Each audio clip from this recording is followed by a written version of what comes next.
Informacija apie Šiaurės vakarų Lietuvos vietos veiklos grupės finansuotus projektus. Uždarosios akcinės bendrovės Sarima verslo plėtra, investicijos į įmonės techninę bazę ir uždarosios akcinės bendrovės Sarima investicinis projektas. Įmonė įsikūrusi Tirkšlių miestelyje Mažeikių rajone.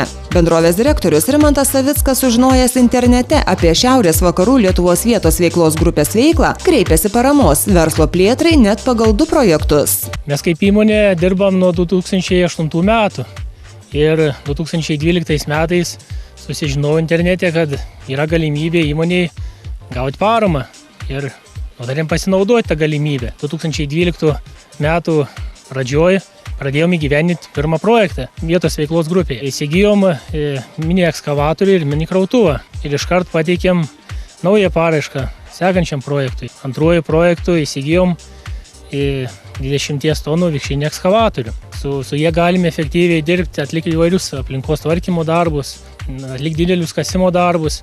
Žinoma, šios projektus įgyvendinti mums padėjo Šiaurės vakarų vietos veiklos grupės specialistės. Jos pakonsultavo įvairiais klausimais, pildant paraiškas, užpildant dokumentus, pristatant įvairias pažymas. Ir be jų pagalbos mums būtų žymiai sunkiau. Uždarosios akcinės bendrovės Sarima direktorius Rimantas Savickas sakė, kad ir ateityje, jei tik prireiktų, neabejodamas kreiptųsi paramos į Šiaurės vakarų Lietuvos vietos veiklos grupę ir kitiems rekomenduotų, nes su grupės pagalba viskas vyksta sklandžiai ir greitai. Žinoma, be jokios abejonės.